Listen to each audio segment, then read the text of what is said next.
Alright friends, so in this video we're going over something I'd like to call Gym 101. This is basically going to be somebody who knows absolutely nothing about how muscles and lifting works and taking them through a general approach and outline for designing their own program or getting the most that they can out of the gym. So let's start off. What should you prioritize, right? In my opinion, for most people, you should be prioritizing resistance training, and that's primarily where my expertise lies, so I'm going to talk a lot about that. Okay. Generally speaking, though, activity levels, you should be aiming for, around 10,000 steps a day. 7,000 is probably, the bare minimum if you don't want to be considered sedentary. This is not necessarily mandatory, but I do find that for most people, it helps them feel a lot better throughout the day. It gets them moving, right? So think about times where you can be moving, aim for those 7,000 steps. With that as a baseline, how should we go about stimulating muscle growth, right? Depends on the equipment you have available to you. So let's talk about this in levels. I'm going to talk about somebody who only wants to work out at home, has minimal equipment. What can they do? Well, let me move over to another thing right here. This is the other video. Boop. Let's move this and delete. Okay, so this is our person with absolute minimal equipment, right?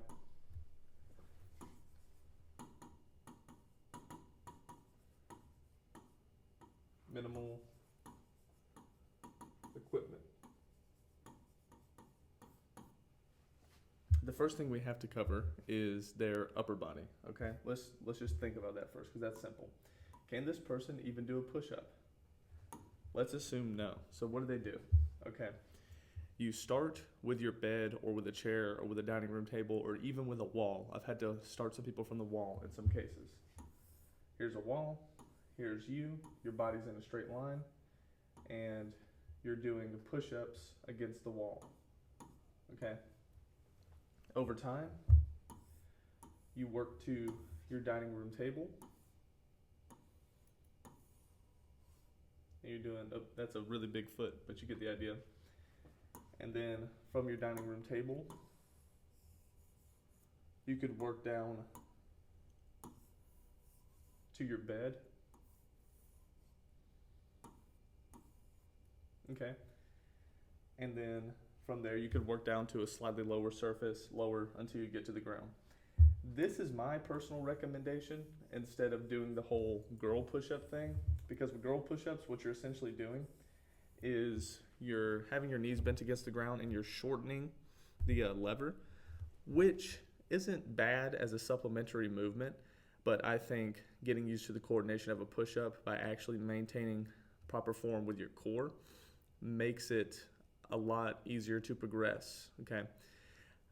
In my experience, before I learned about this system in college of just simply starting up more vertical and moving more flat, there's no real easy conversion of the amount of girl push-ups you can do to getting to your first real push-up. Okay, so that'd be the first thing I'd start out with. Let's get to our first push-up. And I actually did this with one of my clients, Trip, and that was a huge day for him. And he sent me a video later of him beating one push-up with two, and that's always great to see. So getting your first push-up can sometimes be very empowering for some people. The second thing we have to worry about is our legs, okay? So squats, air squats can be done. What you'll probably find is that you are not air squatting with proper form. More than likely what I'll see is a lot of bent over torsos. In order to avoid that, my honest recommendation is to grab on to a pole or some other surface, okay? Imagine I'm holding onto a pole and then I'm squatting down, okay? I know you can't really see me because I'm behind the table here, but hold onto a pole and squat down. What does this do? This is gonna reinforce a straight spine when you're squatting, and if you do it correctly and you're not supporting yourself too much on the pole,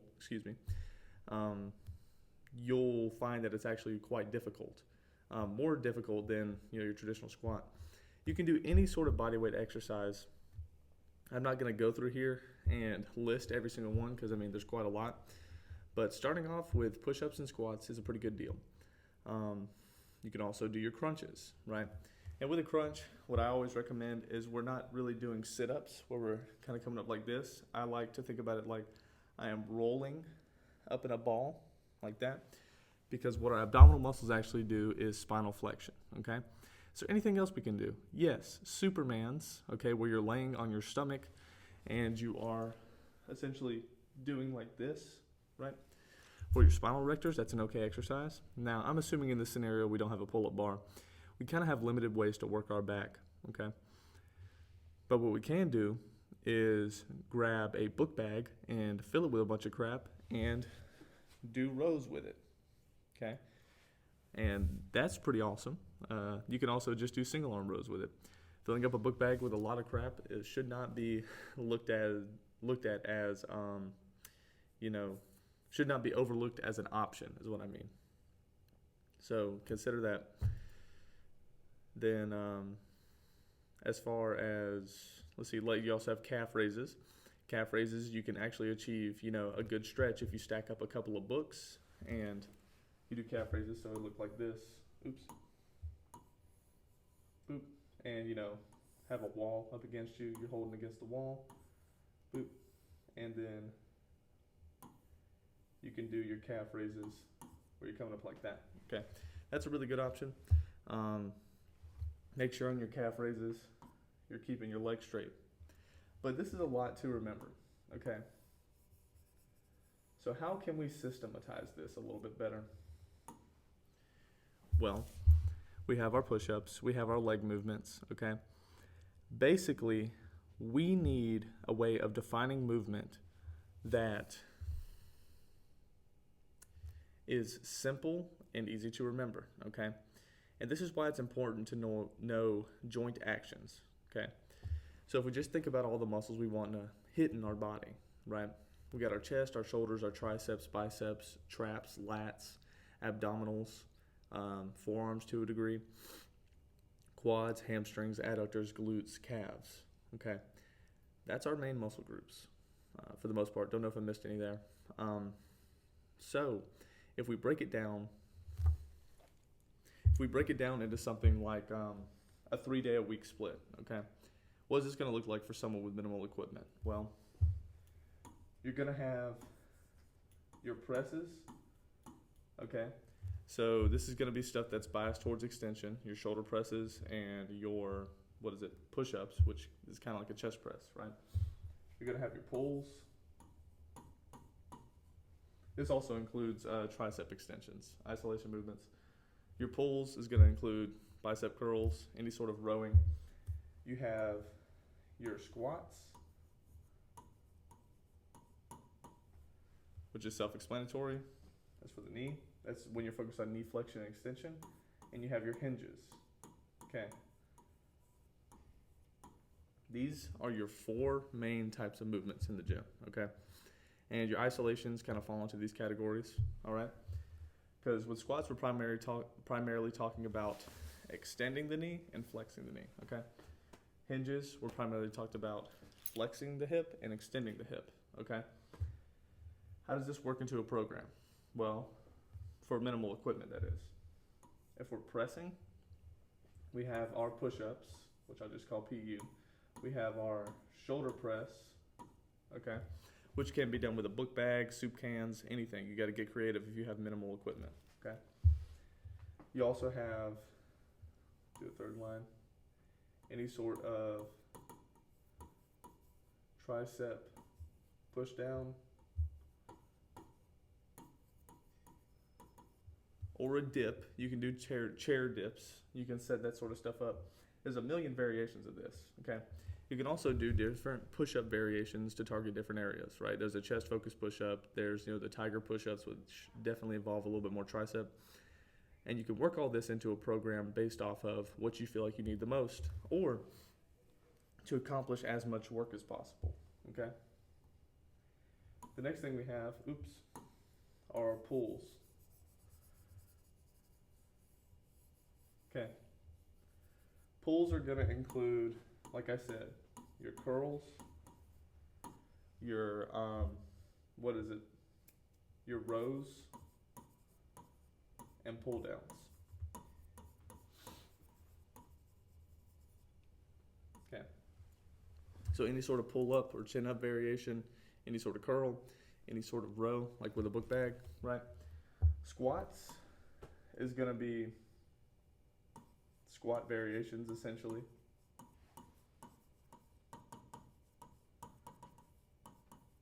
But I'll also lump in leg extension patterns. Really, those are more like an isolation that doesn't fall into any one of these categories pretty neatly. But then for hinges, you have deadlift variations, and you can lump in hamstring curls and stuff like that. Okay, so let's build a program for this person. Here, actually, this is easier. There we go. Look at that. I'm learning technology. All right, so you could have a day where you start out. Okay, so let's just say this is Monday. You have a push variation, then you have a pull, then you have a squat, and then you have an isolation, let's just say. Okay, this is simple enough, and this is fine for a beginner. Wednesday, let's say this time you start off with a hinge, and then you go into a push,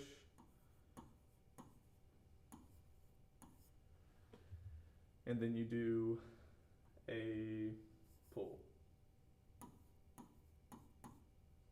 and then 4 in isolation.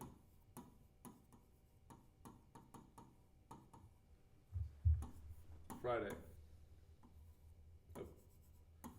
1. So you start off with a squat, then you do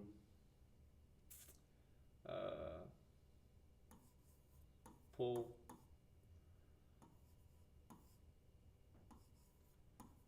and then a push, and then an isolation.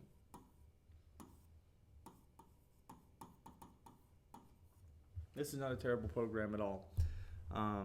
Understand that if your exercises are simpler and less stable, you're probably going to have to compensate with a little bit more volume because intensity is lower. And we're going to get to that as a concept next. But you can build a program just like this. And this is good enough to get started, okay? It doesn't matter that it's not optimal because the most optimal thing is doing something at all, okay? So how should we be approaching these sets? You should be aiming for as much intensity as you can muster. Intensity not only refers to, well, it can have multiple definitions, but when people say intensity, usually they're referring to one of two things. Number one, the weight you're using. So if I'm using a heavy weight, depending on how heavy that weight is, I might only be able to get 4 reps max with it, okay? But if I pick another weight, that maximum amount of reps is 8, okay? So intensity can refer to the relative load you're using to your strength level. The other thing you can use it to refer to is intensity of effort, right? So how close you are to failing. And failing means that you cannot complete the task you set out to do. So I set out to do a squat, and I go, and my lat, I just hit a rep, and it's like, I barely got it up. And then I go again, and I fail, all right? That's what failure is, okay? Intensity of effort. And both of those things should be prioritized where possible. Generally speaking, intensity in terms of load should be moderate. Anything from 4 to 15 reps is your bread and butter, okay? I wouldn't go too low around 4, and I wouldn't go to 15 all the time. Each rep range has its own benefits. And that's what, you'll hear people be really dogmatic about low reps all the time or real dogmatic about high reps all the time.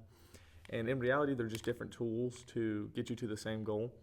Higher reps, it's a lot easier to control form as you approach failure. With lower reps, though, you're using more total load, which is important for increasing the amount of mechanical tension excuse me, misspoke. You can't really increase the amount of mechanical tension.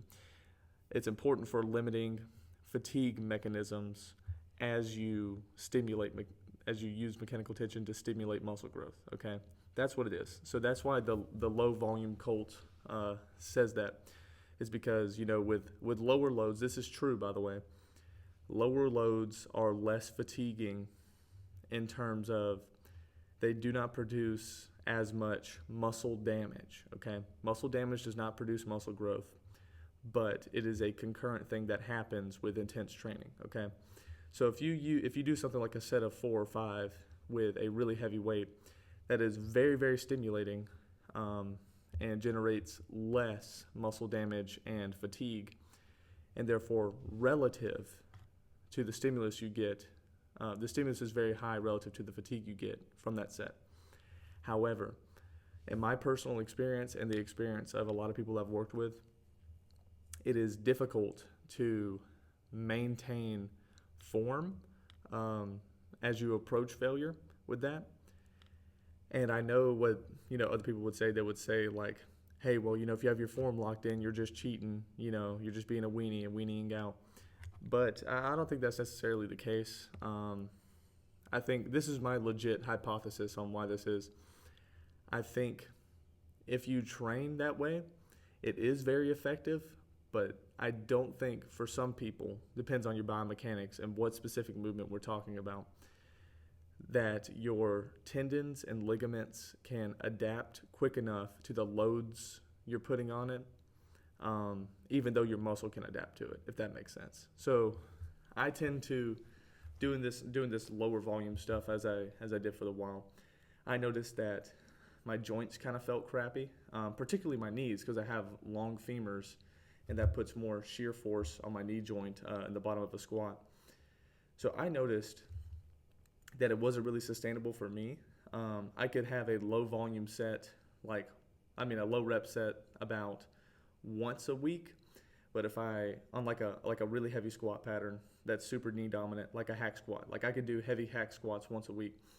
But if I tried to do that twice a week, it was just, my knees would just be shot and my performance would decrease next week. So I just do one lower rep set during the week, and then later on in the week I do slightly higher rep sets, there's 8 to 10 first part of the week, which is relatively heavy, and then I might do 10 to 12 on another set. Okay, it's a small difference, but I think it's important for me personally. And that's the thing to keep in mind, is that what works for you, even if it's not optimal, is going to be optimal in the long run. Because what matters is that you're able to adhere to something for a large amount of time. Okay, we kind of dived off on a rabbit trail there, but with minimal equipment, you can accomplish that. So the important part is that you're getting as much intensity of effort as possible with as much volume as you can handle. How do you know how much volume you can handle? The easiest way is trial and error. So shoot for the moon, do as much as you can, right, in this scenario. Okay, in this scenario, we're talking about minimal equipment. And after a couple weeks, if you feel like if you're too sore on average, dial back the volume a little bit, keep the intensity of effort high until you're able to recover session to session, okay? The other thing is, you probably don't want to hit the same exact muscle groups 2 days in a row. You need to change it up. Not because you got to, quote, shock the muscle, but because you need to allow the muscles to recover, right, and actually grow. If you're hitting something too frequently, that's usually a bad thing. Anywhere from 1 to 3 times a week for a muscle group is just fine, provided there is a day of rest between those days, right, at least, or you're at least working it at a different muscle length or in a different way. Like if I'm hitting triceps 2 days in a row, I'm not doing JM press. I'm not doing this sort of press 2 days in a row. I might do a JM press one day, and I might do an overhead extension another day, or something like that, something to switch things up, because if you're going to find that your performance is going to be decreased on that second day. Most of the time. There's always exceptions to the rule. That's the most important thing to think about. when you're lifting is that there's always exceptions to the rule, and so you might as well do what you like and what you can progress on. The most important thing in the gym is progressive overload, okay? Which is, are you lifting more weight for more reps over time? And that's as simple as it can be. There's almost nothing else that matters. As long as you can lift more weight for more reps over time, you're going to be successful. You're going to build muscle tissue, okay? Within like the let's just say 4 to 20 rep range, okay? If you can lift more weight on the same exercise for more reps over time, you will build muscle. There's no two ways about it, okay? Now, it's simple, not easy, okay? But a lot of this stuff, like I said, can be figured out through trial and error. So let's look at another example. So we kind of have an idea of minimal equipment. You're going to do a lot of bodyweight exercises, maybe some cobbled together free weight stuff, and try and slot it into a regular program as much as possible. Let's look at another scenario where you have someone who does have a little bit of equipment. Perhaps they go to a gym, right? Okay. So what I would do, I think an upper-lower split is pretty good generally. So let's just say you have an upper day, and let's put a 1. You have a lower day 1, and you have a rest, and then you have upper day 2, lower day 2. Okay. The reason you would want to do 2 different upper days and 2 different lower days is, like I said before, you want to hit every muscle group, preferably twice a week, but 1 to 3 times is fine. Depends on what emphasis you want to put on it. Okay, that's another concept to keep in mind, is that exercises you do earlier in a workout, you're less fatigued, right? And so you're going to be able to put more effort there, okay? And therefore be able to stimulate more hypertrophy, because if you're less tired, if your muscles are less physiologically fatigued, then you can put a higher quality stimulus there, okay? To make this make sense, imagine I told you to do as many push-ups as you can right now and then max out on bench press, okay? The amount you would do on bench press is much lower than if you just maxed out on bench press first, okay? Does that make sense? So exercises up here are priority, okay? Because as you go down, fatigue is going to increase, okay? So let's take somebody who's trying to put an emphasis on their chest. They're going to have a chest movement here and probably a chest movement here, okay? That's a given, pretty much, okay? You could even throw in a chest workout on one of your lower days if you wanted to. That's perfectly fine. What you got to remember is that every little muscle group that you're hitting and every little movement is like a puzzle piece that can be slotted in and slotted out. You're not ever going to have a perfect program that lasts you a lifetime if you care about maximizing aesthetics. For other people whose goals might be different, okay, they can probably run the same program forever and not get tired of it, or, just not care that they need to have certain areas they want to bring up, okay? But if you're like, I want to build up this specific part of my body, you got to understand that your training needs to be kind of periodized in a way. Like you're going to spend a block of training that's focused mostly on your chest, okay, while you're maintaining other muscle groups. In my experience, as someone who loves to optimize things, trying to create a program that's like even keel and hits everything equally, while still trying to bring areas up, is not a smart way to go about it. You have to choose when you want to emphasize things, and you'll have to de-emphasize other things in the process. It's just the way it is. But that's not a bad thing. It just requires you to pay closer attention to your training, okay? So, person trying to emphasize chest, they're going to do, 1 to 2 chest movements here, and 1 to 2 chest movements here probably. And if they wanted to, 1 to 2 chest movements, how many sets are they doing? In my opinion, a good place to start if you're using proper equipment is anywhere from 6 to 10 sets per week. Okay, that's an excellent place to start. It's not too high to the point where you're going to burn yourself out. Um, and I'd start on the lower end of things, okay? And if you feel pretty good there and you want to place a little bit more emphasis on an area, add another set to an exercise earlier in the workout, and then, see how you recover there, okay? So this is kind of what you want to be aiming for per muscle group.